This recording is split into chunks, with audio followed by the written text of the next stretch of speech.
I'm Nancy Showalter, and you're listening to Spirituality for the Politically Incorrect podcast.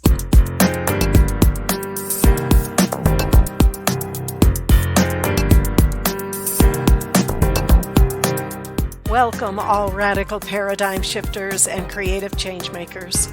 You who dare to create a better life and a better world. Tap into the power that resides within you and use that power for constructive change.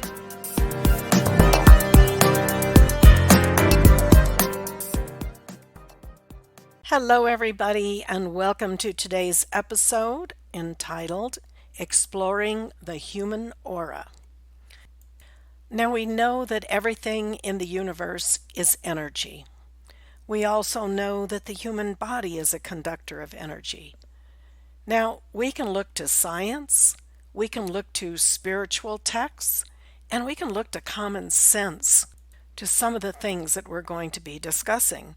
For instance, people question whether the human being is an energetic being. Well, if you've been around anyone who has passed on, you understand how when the energy field, the soul, whatever you want to call it, the life force leaves the human body or that of any animal, you have the body immediately turns cold, or the heat dwindles down as the energy dissipates. So what happened to that life force? Where did it go?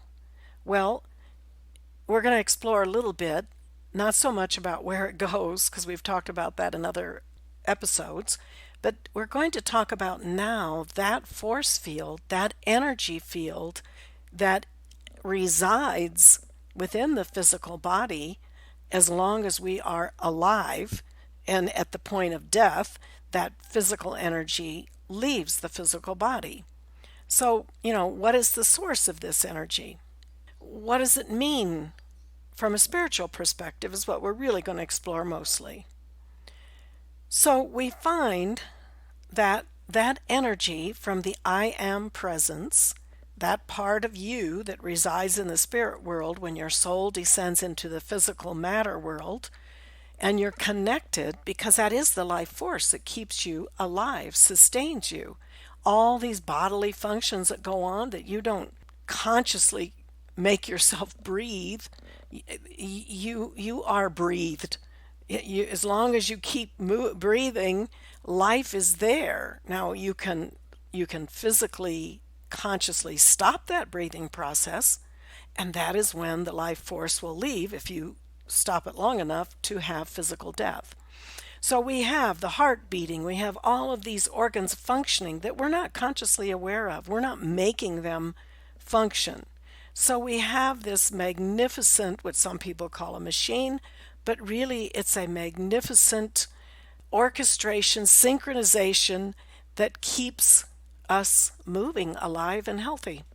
Hopefully alive and healthy. So as long as this energy flows through our what we call four lower bodies, and those four lower bodies are the mental, physical, emotional, and memory bodies. These are the vehicles by which the soul descends into a physical form. So those are the bodies that we have to deal with in this physical dimension. We know that the brain alone is composed of over 10 billion nerve cells, which travel electrical impulses at speeds up to like 200 miles an hour. But energy flows in, through, and around the body in many forms. Some are measurable, electrical impulses, to higher forms of energy, sometimes referred to as, again, the vital force, spiritual light, or prana. With the introduction of Kirlian photography, which they can photograph energy fields around humans or animals and even plants. It's like everything is a manifestation of energy with more or less complicated life forms, from human to, say, a rock, which is a less complicated, less developed life form. So I want to talk about this energy field.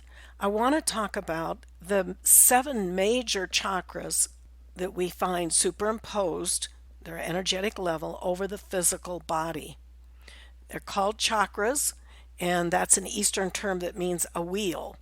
These wheels of energy, and there's 7 of the major ones, but there's many of these little wheels of energy all through the body, which is studied by acupuncture and understanding the meridians of energy in the physical body that you find in a lot of the Eastern healing modalities. But the 7 major chakras is what I really want to talk about today and ongoing for a bit so that we have a better understanding. So these energy spinning chakras are meant to be spinning at very high frequencies. But energy, just kind of like just like you might take an engine in a car, it's meant to, everything's the motor and everything's meant to be spinning at a high rate, and it's very healthy and a new vehicle, whatever. But as it gets old and as dirt and substance accumulates, it can clog up.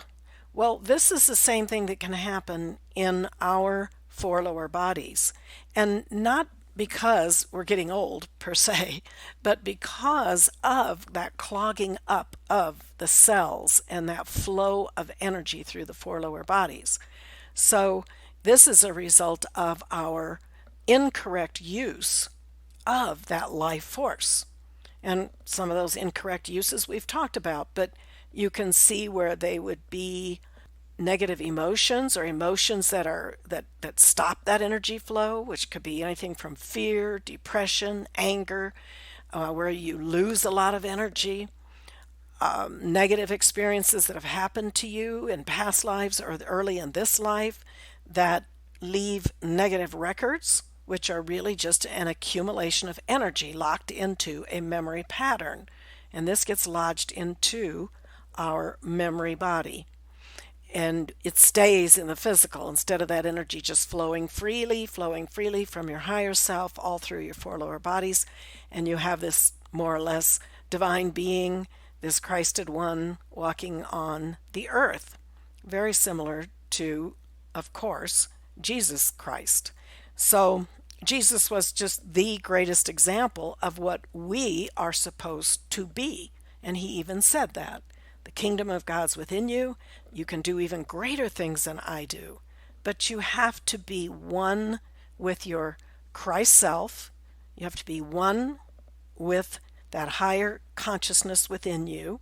And you have to have the right use of energy and to clean up the misuses of energy from last life, previous lives, current life, however it manifests. So we're going to talk about the 7 chakras, and I want to talk about them as they are meant to be the frequency of energy in the purified state. We see many diagrams. You go out on the internet, you can see many diagrams of the chakras. And a lot of these diagrams show the base of the chakra as red. And not that it doesn't manifest that way, but this is in an imperfect state of where man is at the moment. That red symbolizes it's been the misuse of that base chakra, which is the life force, the kundalini.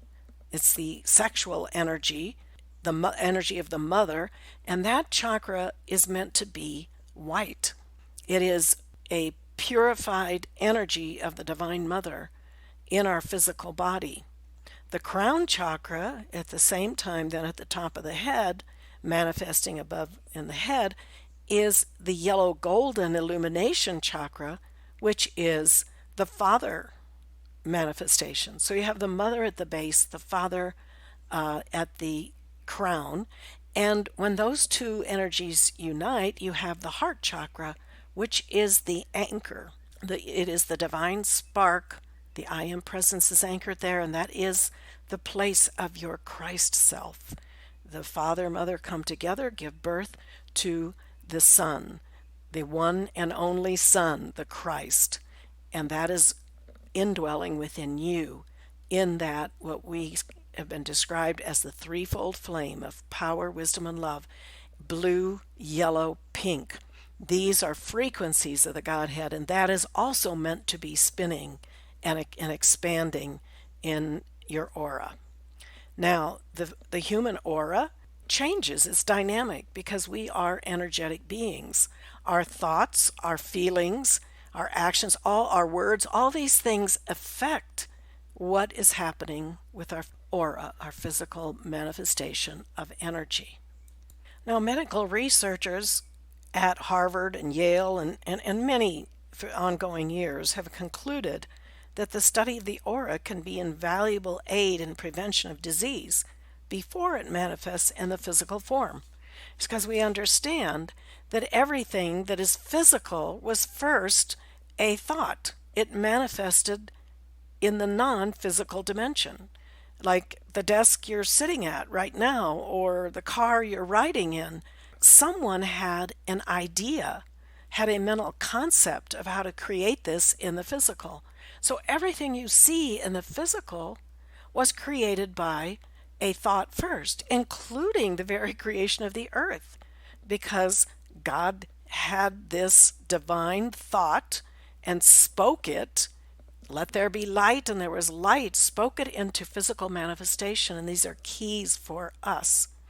So we understand many healers do look at or sense, if they can't see it, they can feel energy blockages in the body. Energy, and many of the Eastern, whether it's Chinese or Indian, all these different philosophies, Ayurvedic healing, all these different philosophies have this understanding of how you can sense energy blockages in the physical body and the healing modalities that help release these energies flowing through the physical form. However, we have to also shift our thinking, our managing our emotions, if we want to be able to manage healing and wholeness in our four lower bodies. So let's talk about the 7 major chakras. We've already talked about the crown chakra at the top of the head, the third eye chakra, which manifests, is called third eye because that energy field anchors in between your 2 physical eyes. Then you have the throat chakra, which of course is our power center of speech. You have the heart chakra. You have below that the solar plexus, which is the emotional body. Then you have the seat of the soul, and then the base of the spine at the very bottom of your spine. And the seat of the soul, this is where the soul is anchored in the 4 lower bodies. And you know how you say you have that gut feeling, that sense. It's a solar awareness. It's a soul sense. And so that's where that comes from. Let's look at the vibrational frequencies and what color are these chakras emanating? What are they meant to emanate in the purified form? We have the crown chakra at the top, which is a yellow golden, a pure golden sun. The third eye chakra is a green, a very pure color of green. It's precipitation. So we actually precipitate things into the physical as we see them, as we imagine. As we imagine a house we want to build and the architect draws out everything. We imagine, we tell the architect, this is how we want it to be designed. This is action of the third eye. In congruence with the crown chakra, none of this, we are a total being.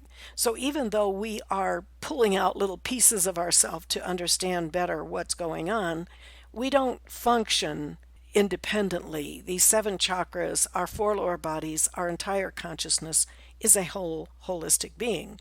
But we're going to look at the parts so we can better understand how things work and how we can improve ourselves. So the throat chakra is a blue, a cobalt blue color, and it is our ability to create, bring things into the physical by speaking the word.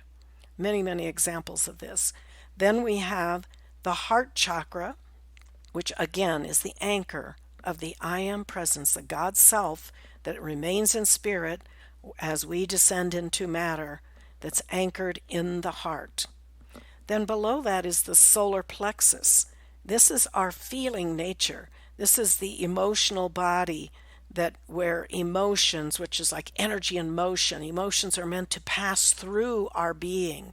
It's a powerful motor of life when we are motivated with our emotional being.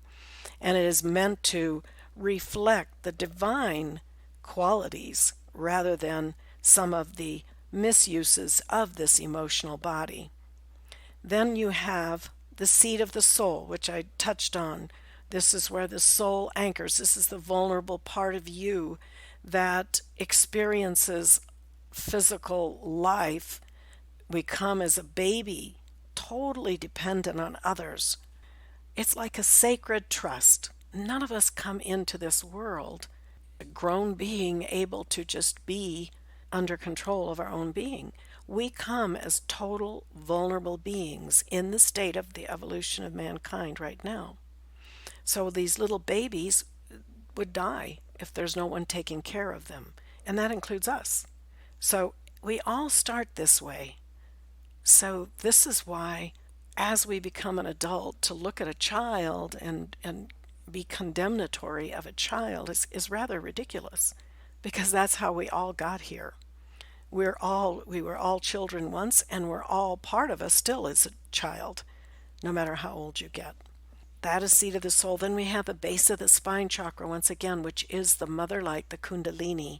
It's a tremendous power that when raised, and not just that light just dispersed in misuses, whether it be anger, whether it be sexual perversions, misuses of that sacred fire, we are wasting that life force, that energy.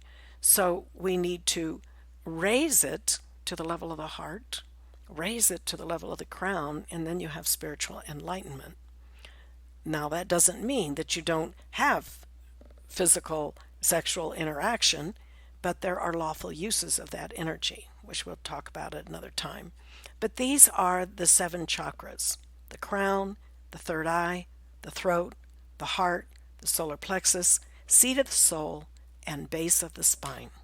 So that's all we're going to cover today, but we will continue this discussion as we explore deeper and deeper into the human aura.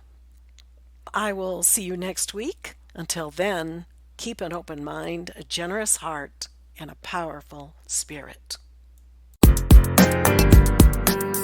Thank you for being with me today, and if you enjoyed this episode, please subscribe, download, and comment. I'd love to hear from you, and your support is much appreciated. And don't forget, go to nancyshowalter.com to get your free electronic copy of my book, It's Okay to Be Rich, The Entrepreneur's Guide to Increased Wealth and Personal Mastery, endorsed by T. Harv Eker, and my free mini course, How to Speak Your Success, the shocking truth of how your words impact achieving your goals. I'll see you next week.